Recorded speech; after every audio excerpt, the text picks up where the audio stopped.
یہ زمانہ بھی آنا تھا کہ مجھے اس پر استدلال کرنا ہے کہ قرآن اللہ کی کتاب، وہ کتاب جو قیامت تک کے لیے حجت بنائی گئی ہے، کیا وہ ہمارے لیے آخری اور فیصلہ کن چیز ہے یا نہیں۔ تو مطلب ہے کہ یہ بڑی اہم بات ہے کہ یہ معلوم ہو۔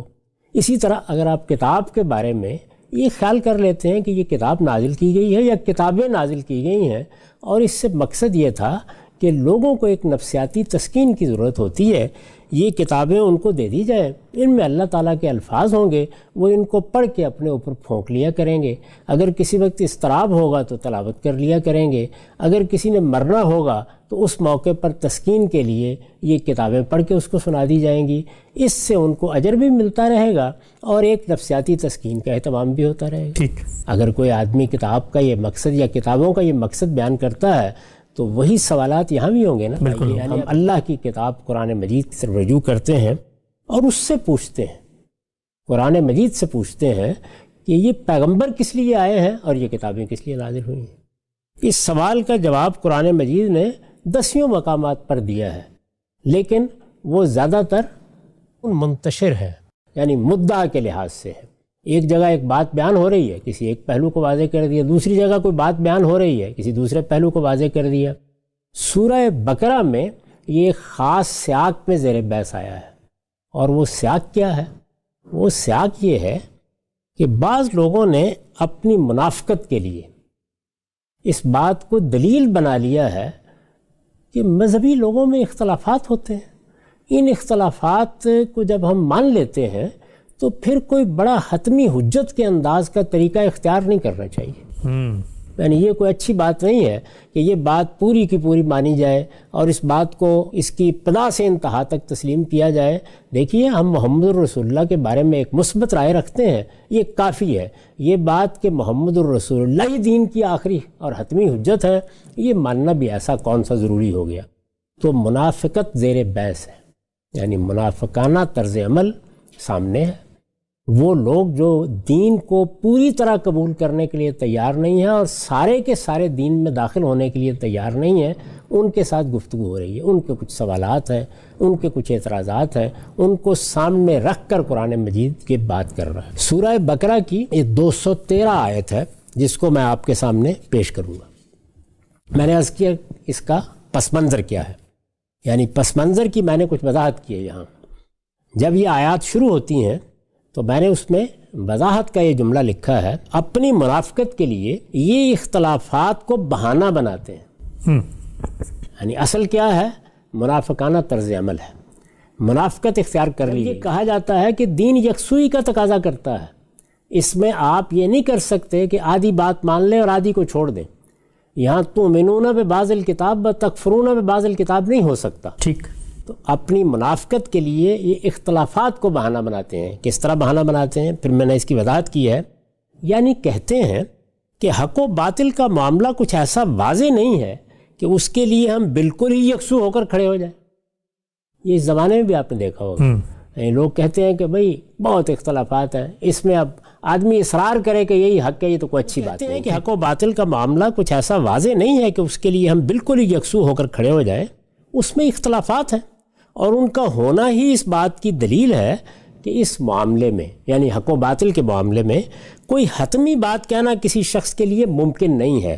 لہٰذا جو کشمکش اس وقت برپا ہے، یعنی وہ کشمکش جو مشرکین عرب کے مابین اور رسول اللہ کے مابین برپا ہے، مشرکین عرب کے ساتھ یہود ہیں اور یہود کے اور رسول اللہ کے درمیان برپا ہے، نصارہ ہیں اور نصارہ اور رسول اللہ صلی اللہ علیہ وسلم کے درمیان برپا ہے، تو وہ کہتے ہیں لہٰذا جو کشمکش اس وقت برپا ہے اس میں غیر جانبداری کا وہی رویہ صحیح ہے جو ہم نے اختیار کر رکھا ہے۔ ٹھیک، یعنی وہ رویہ کیا ہے؟ مذبذبین بین ذالک، ادھر بھی ہیں ادھر بھی ہیں، ادھر کے لوگوں کو بھی مطمئن رکھنا ہے، ادھر کے لوگوں کو بھی مطمئن رکھنا ہے۔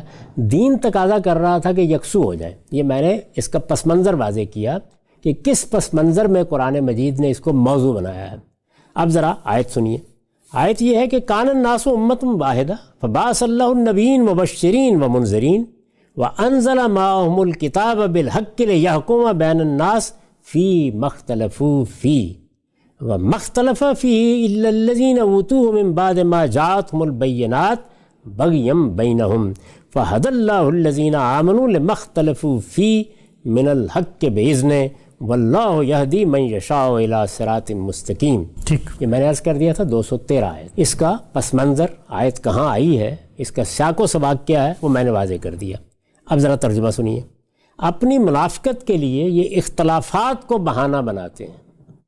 انہیں معلوم ہونا چاہیے. اب یہ دیکھیے یہ قرآن نے بات کہاں سے شروع کی. منافقت کے لیے اختلافات کو بہانہ بناتے ہیں.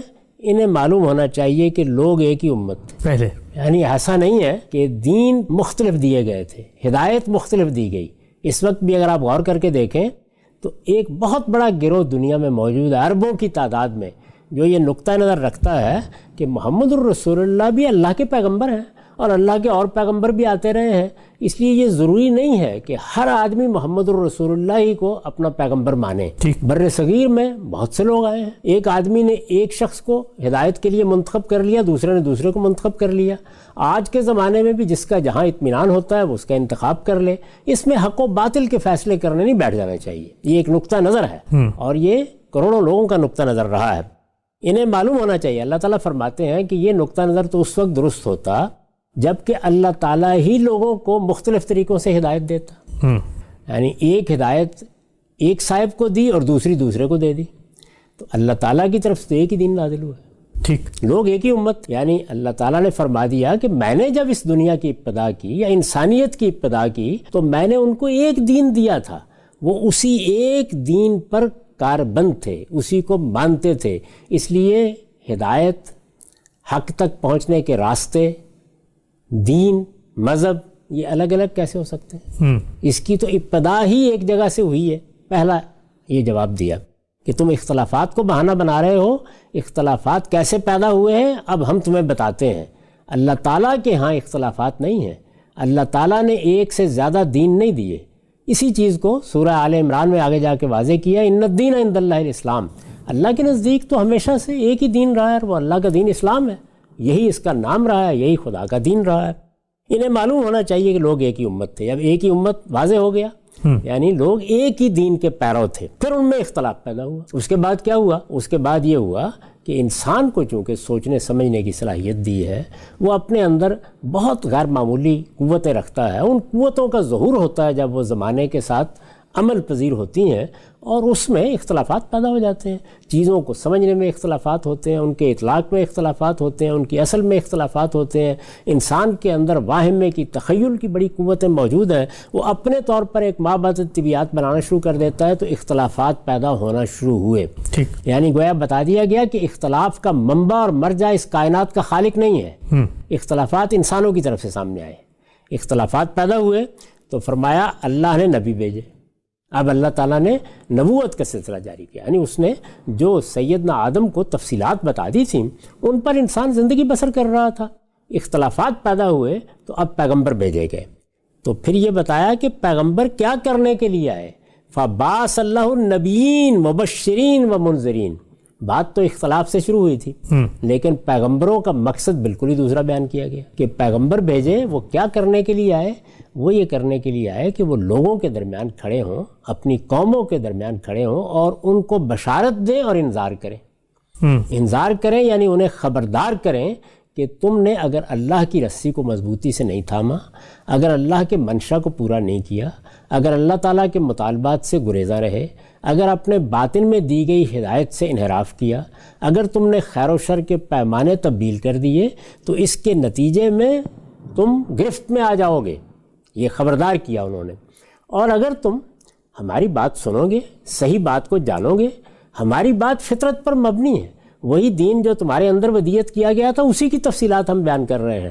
اگر تم نے اس کو قبول کیا تو اس کے نتیجے میں تمہارے لیے جنت کی، فردوس کی، ابدی بادشاہی کی بشارت ہے. ٹھیک. یعنی پیغمبروں کا کام یہ بتایا یا مقصد یہ بتایا کہ وہ انسانوں کے درمیان کھڑے ہوں اور ان کو بشارتیں دیں، ان کو انذار کریں.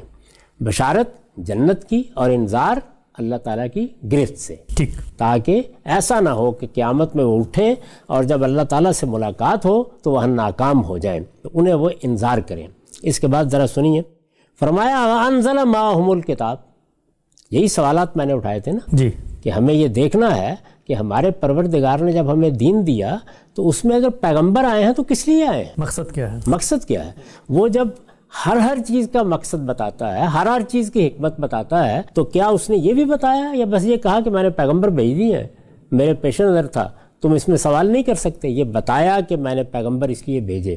اس کے بعد وَأَنزَلَ مَعَهُمُ الْكِتَابَ، اور ان پیغمبروں کے ساتھ ہم نے کتاب نازل کی، یعنی ہر پیغمبر کو ہم نے یا تو نئی کتاب دی اور یا جو کتاب پہلے سے موجود تھی وہی اس کی کتاب قرار پائی، دونوں کے لیے بالکل موزوں تعبیر ہے۔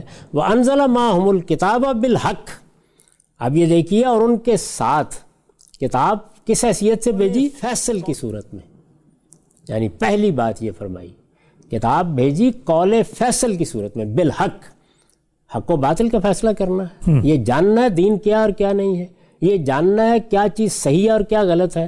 تو پہلی صفت ہی یہ بیان کی کتاب کی کہ یہ بالحق آتی ہے، بالحق سے یعنی قول فیصل کے ساتھ آتی ہے، اس آخری حجت کے طور پر آتی ہے۔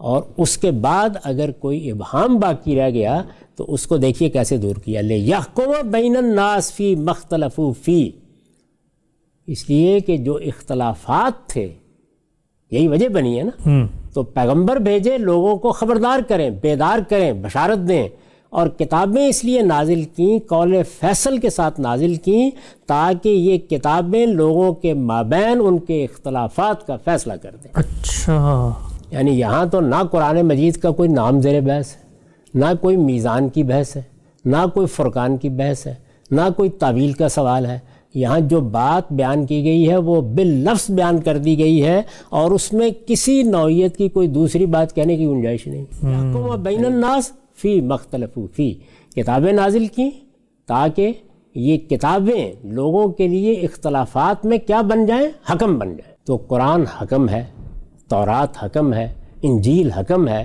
اللہ کی سب کتابیں اسی حیثیت سے نازل ہوئی ہیں کہ وہ فیصلہ کریں۔ کس چیز کا فیصلہ کریں؟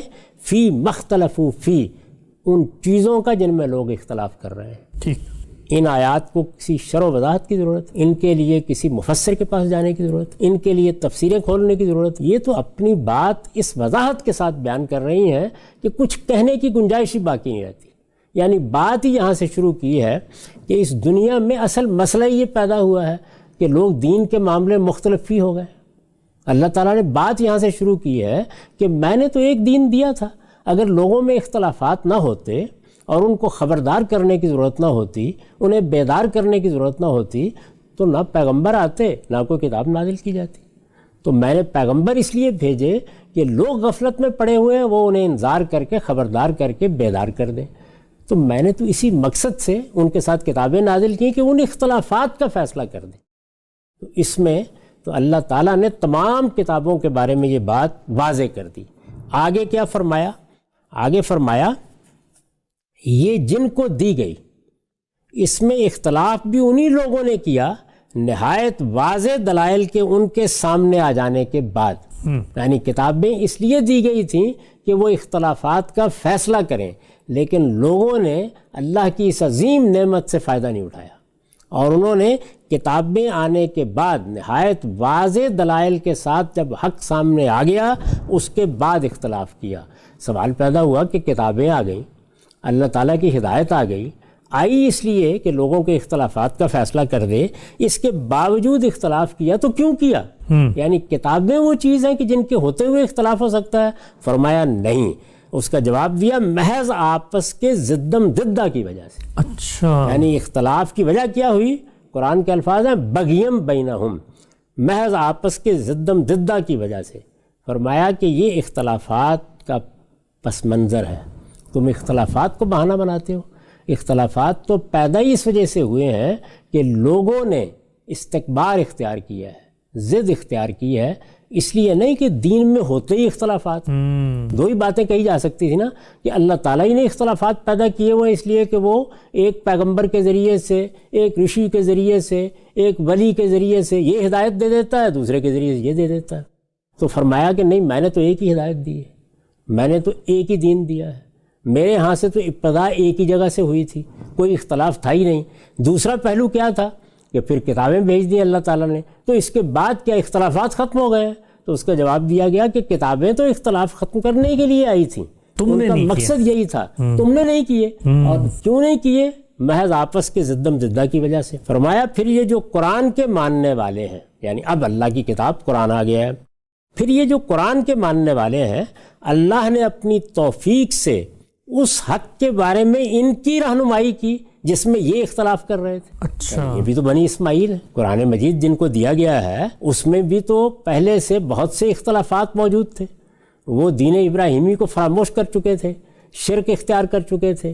اسی طرح سے اگر قرآن کے مخاطب یہود ہوئے ہیں تو ان کا معاملہ بھی یہی تھا۔ تو فرمایا پھر یہ جو قرآن کے ماننے والے ہیں، یعنی جب آپ مسلمان ہوئے ہیں، ظاہر ہے مشرکین عرب سے بھی مسلمان ہوئے ہیں، یہود سے بھی ہوئے ہیں، نصارہ سے بھی ہوئے ہیں، پھر یہ جو قرآن کے ماننے والے ہیں اللہ نے اپنی توفیق سے اس حق کے بارے میں ان کی رہنمائی کی جس میں یہ اختلاف کر رہے تھے۔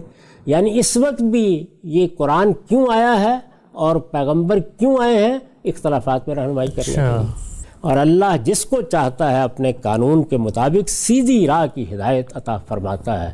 تو یہ واضح کر دیا کہ اللہ کی راہ سیدھی راہ ہے، اللہ نے ہدایت نازل کی ہے کہ لوگ سیدھی راہ پر آئیں، لوگ اس میں ٹیڑھ نکال لیتے ہیں، کجی پیدا کر دیتے ہیں، اسی سے اختلافات پیدا ہوتے ہیں۔ اختلافات کا باعث زدم زدہ ہے، لوگوں کا استکبار ہے، وہ اپنی انا کو سامنے رکھ کر چیزوں کو دیکھتے اور سنتے ہیں، اپنے تعصبات سے اوپر نہیں اٹھتے، اختلافات پیدا ہو جاتے ہیں۔ لیکن اللہ نے اختلافات کو ختم کرنے کا بندوبست کر رکھا ہوا ہے، اور وہ کیا ہے؟ وہ یہ ہے کہ اس نے صرف پیغمبر نہیں بھیجے، ان کے ساتھ کتاب نازل کی ہے، اور ہر کتاب اسی لیے آئی ہے کہ وہ حکم بن کر رہے اور تمام اختلافات کا فیصلہ کر دے۔ واضح قرآن بھی کتابوں میں سے ایک کتاب ہی ہے نا، اللہ کی کتاب۔ تو جو سب کتابوں کا وصف یہاں بیان ہوا ہے وہ قرآن کا کیوں نہیں؟ اور یہ آخر میں کیا فرمایا ہے کہ اللہ نے جن کو قرآن دیا ہے، جو اب قرآن کے ماننے والے ہیں، ان کو بھی اسی لیے دیا ہے کہ ان کے اختلافات میں ان کی رہنمائی کر دے۔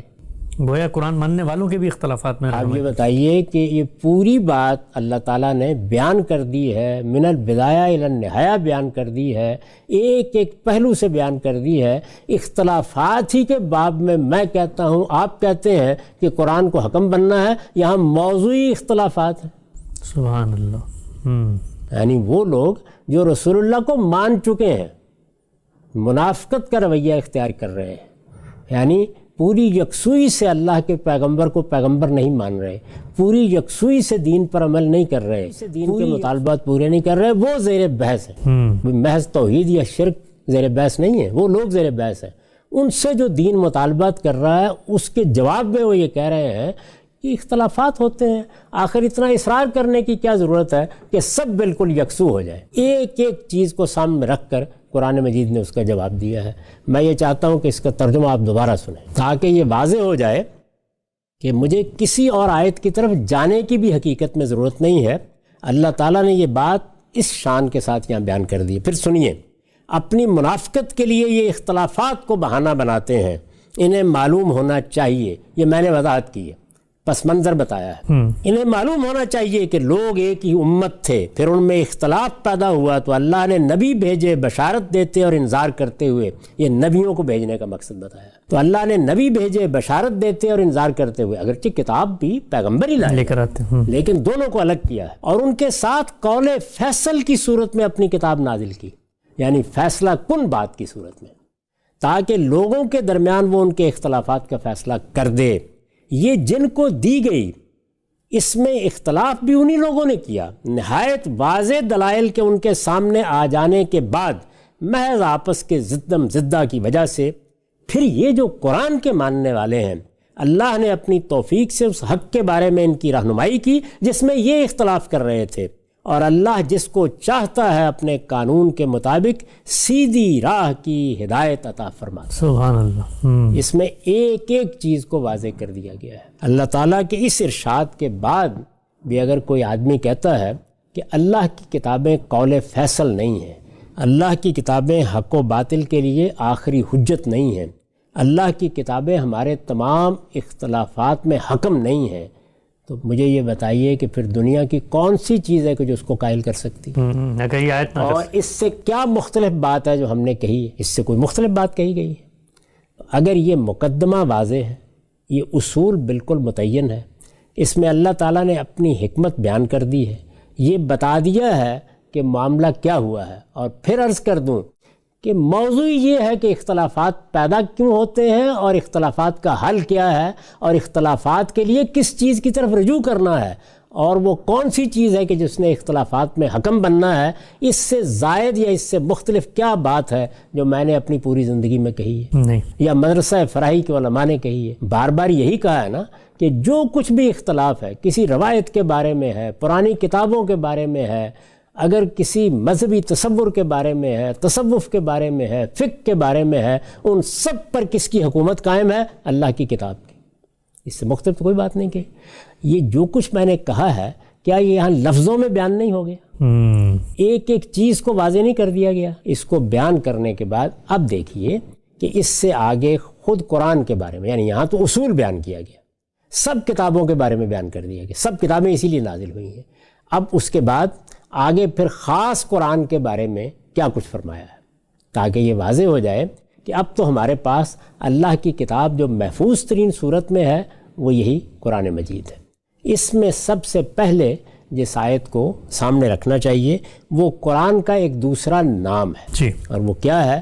وہ نام ہے الفرقان۔ اب یہ دیکھیے کہ خود قرآن مجید میں اسی نام سے ایک پوری سورہ موجود ہے۔ قرآن مجید نے اسی نام سے قرآن کا خود تعارف کرایا ہے۔ الفاظ کیا ہیں؟ الفاظ یہ ہیں کہ تبارک الذی نزل الفرقان علی عبدہ، بابرکت ہے وہ ذات جس نے یہ فرقان اپنے بندے پر نازل کیا ہے۔ یعنی جس جگہ پہ القرآن کا لفظ رکھنا تھا اسی جگہ الفرقان کا لفظ رکھ دیا۔ ٹھیک، یہ سورہ فرقان کی ابتدا ہے، یہ پہلی آیت ہے، یعنی قرآن مجید فرقان ہے، اور اللہ تعالیٰ کی ہر کتاب فرقان ہے۔ یعنی قرآن مجید سے پہلے اگر تورات نازل ہوئی تو وہ بھی فرقان تھی، چنانچہ قرآن نے کہا ہے اس کو۔ بالکل اسی طریقے سے قرآن کا نام بھی فرقان ہے۔ فرقان کا مطلب کیا ہے؟ یعنی جب ہم کہتے ہیں کہ قرآن فرقان ہے تو کیا مطلب ہے؟ مجھے اس میں اپنی طرف سے کچھ بھی کہنے کی ضرورت نہیں ہے۔ میں آپ کے سامنے ہمارے جلیل القدر مفسر ہیں ابن کثیر، ان کی عبارت رکھ دیتا ہوں۔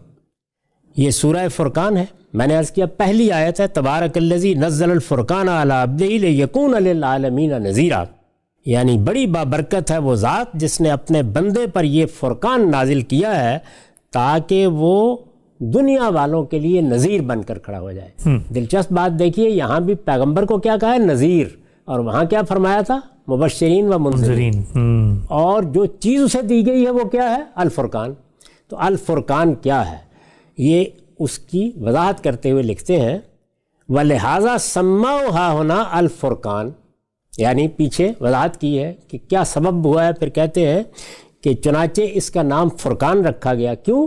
لِأَنَّهُ يَفْرِقُ بَيْنَ الْحَقِّ وَالْبَاطِلِ وَالْهُدَىٰ وَالضَّلَالِ وَالْغَيِّ وَالْرَشَادِ وَالْحَلَالِ رکھا گیا تاکہ یہ حق اور باطل میں فرق کر دے، ہدایت اور گمراہی میں فرق کر دے، یہ رشد اور انحراف میں فرق کر دے، یہ حلال اور حرام میں فرق کر دے۔ ساری چیزیں آ گئی ساتھ، یعنی سب کچھ بیان کر دیا۔ تو یہ بتا دیا کہ اس کا نام فرقان اس لیے رکھا گیا ہے، یہ نام اللہ تعالیٰ نے رکھا ہے۔ قرآن مجید کی ایک سورہ کی پہلی آیت میں اس کا تعارف اسی طرح کرایا گیا ہے۔ اس میں در حقیقت کوئی نئی بات نہیں کہی گئی، وہی بات جو وہاں اصول کے طور پر بقرہ کی آیت 213 میں بیان ہوئی ہے، اسی کا اطلاق کر کے اللہ تعالیٰ نے یہ پورا مدعا پھر ایک بار بیان کر دیا۔ غور کیجئے تو وہی بات ہے جو قرآن کے حوالے سے بیان ہو گئی ہے جی، یعنی وہ بابرکت ذات جس نے یہ حق و باطل کے درمیان فرق کرنے والی کتاب نازل کی ہے، فرقان نازل کیا ہے، تاکہ اس کتاب کو ہاتھ میں پکڑ کر اللہ کا وہ بندہ جس کو اس نے پیغمبر بنایا ہے وہ پورے عالم کے لیے نذیر بن جائے۔ ٹھیک، تو پورے عالم کے لیے جب خدا کا پیغمبر نذیر بنے گا تو وہ اگر اپنے اختلافات سامنے لے کر آئیں گے تو ان اختلافات میں فیصلہ کون کرے گا؟ یہ فرقان۔ تو گویا قرآن مجید کا نام فرقان رکھ دیا۔ جب کسی کتاب کا یا کسی شخص کا آپ اس طرح کا ایک صفاتی نام رکھتے ہیں تو اس کا مطلب ہے اس کی پوری شخصیت کو اس سے تعبیر کر رہے ہیں۔ مثال کے طور پر قرآن مجید کا نام الذکر رکھا ہے قرآن نے، تو الذکر کا مطلب کیا؟ یاد دہانی۔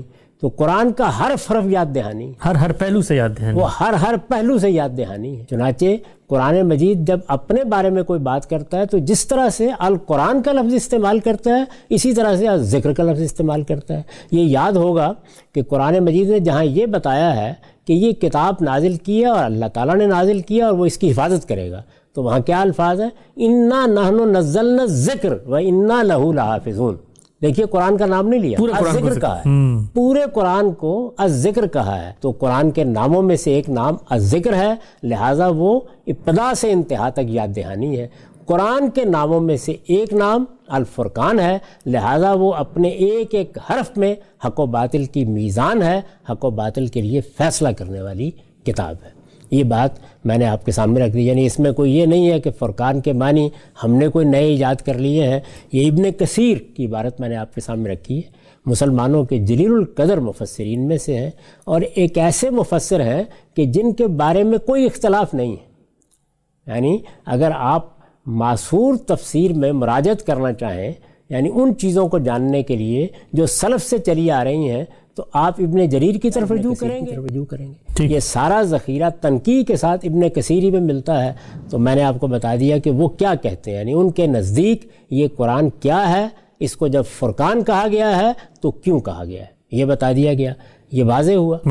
اب اس کے بعد اب آپ یہ دیکھیے کہ یہ تو ہو گیا کہ اللہ کی ساری کتابیں اسی مقصد سے آئی ہیں، قرآن بھی انہی کتابوں میں سے ایک کتاب ہے، اور جب وہ انہی کتابوں میں سے ایک کتاب ہے تو جس طرح تورات فرقان تھی اسی طرح قرآن بھی فرقان ہے۔ اس کو خود قرآن نے بیان کر دیا۔ جب اس کو خود بیان کر دیا تو اب ایک سوال پیدا ہوا۔ وہ سوال کیا تھا؟ وہ سوال یہ تھا کہ پھر باقی کتابیں بھی اگر فرقان ہیں تو قرآن کا ان سے کیا تعلق؟ یعنی ان سب میں اگر کوئی اختلاف ہو تو پھر کیا ہوگا؟ یعنی پھر کیا صورت ہوگی؟ اگر تو وہ کتابیں اسی صورت میں موجود ہوتی تو ظاہر بات ہے کہ ان میں اور قرآن میں اس لحاظ سے تو کوئی فرق نہیں کیا جا سکتا تھا کہ وہ اللہ کی کتاب ہے۔ جی یہ درست ہے کہ وہ کتابیں اپنی اصل زبان میں ہم تک نہیں پہنچی۔ اطمینان کے ساتھ نہیں کہا جا سکتا کہ یہ حرف بہر وہی کتابیں ہیں جو اللہ نے نازل کی تھیں۔ قرآن مجید کے بارے میں تو یہ سب کچھ کہا جا سکتا ہے، تو یہ وجہ ترجیح تو قرآن کی عقلی طور پر موجود ہے، لیکن کیا قرآن اپنے آپ کو خود اس حیثیت سے پیش کرتا ہے؟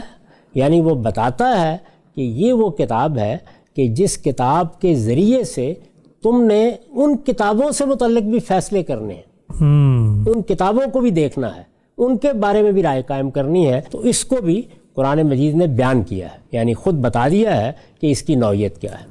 اس کو اب یہ دیکھیے، یہ سورہ مائدہ ہے اور سورہ مائدہ کی آیت 48 ہے، جس میں اللہ تعالیٰ اس معاملے کو زیر بحث لائے ہیں۔ یعنی کیا معاملہ؟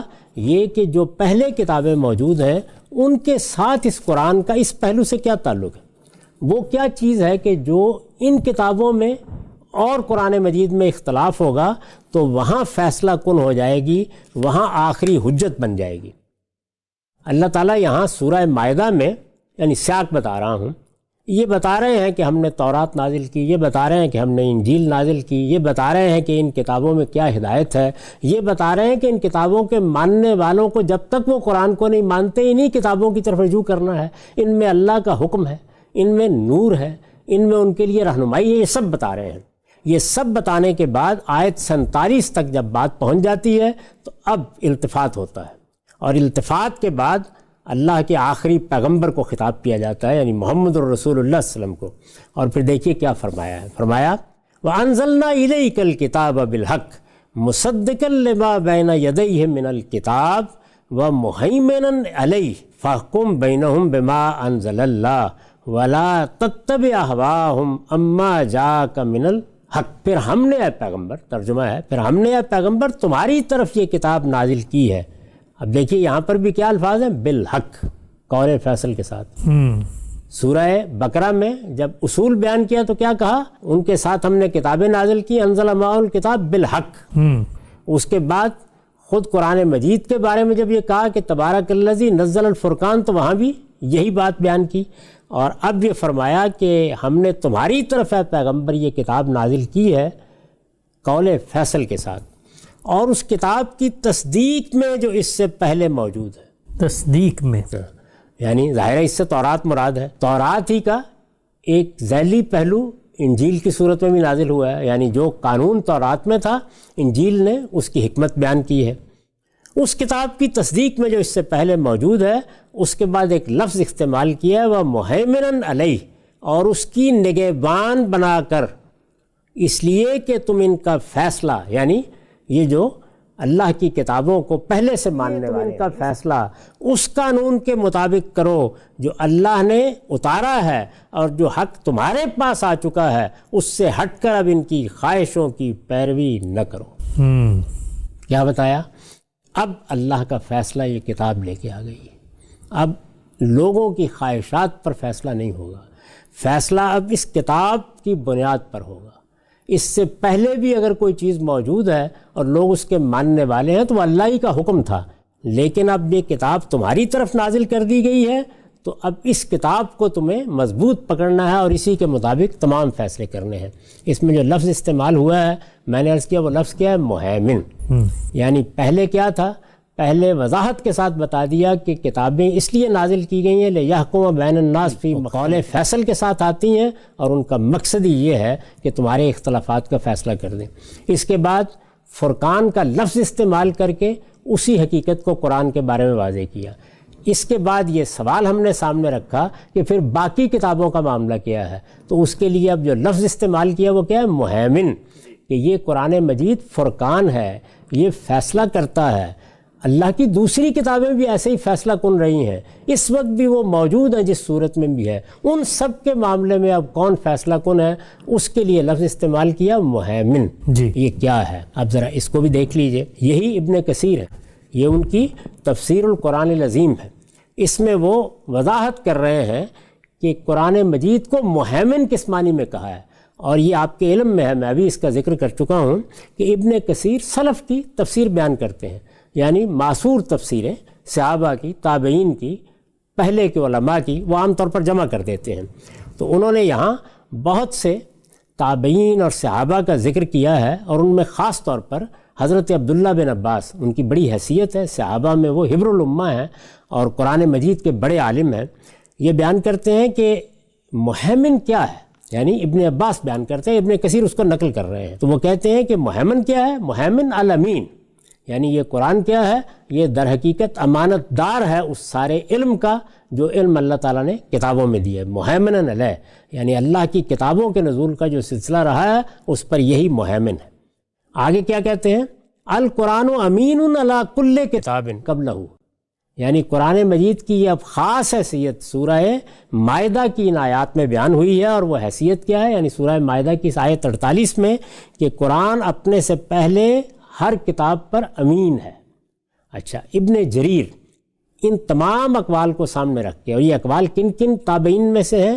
یہ اکرمہ سے ہیں، یہ سعید بن جبیر سے ہیں، یہ مجاہد سے ہیں، یہ محمد بن کعب سے ہیں، یہ عطیہ سے ہیں، یہ حسن بصری سے ہیں، یہ قتادہ، عطا، یہ سدی ابن زید، یعنی جتنے بھی تابعین کے بڑے علماء ہیں وہ سب یہی بات بیان کرتے ہیں۔ ان سب کو سامنے رکھ کر ابن جریر اب اس کا مدعا بیان کر رہے ہیں، اور کیا؟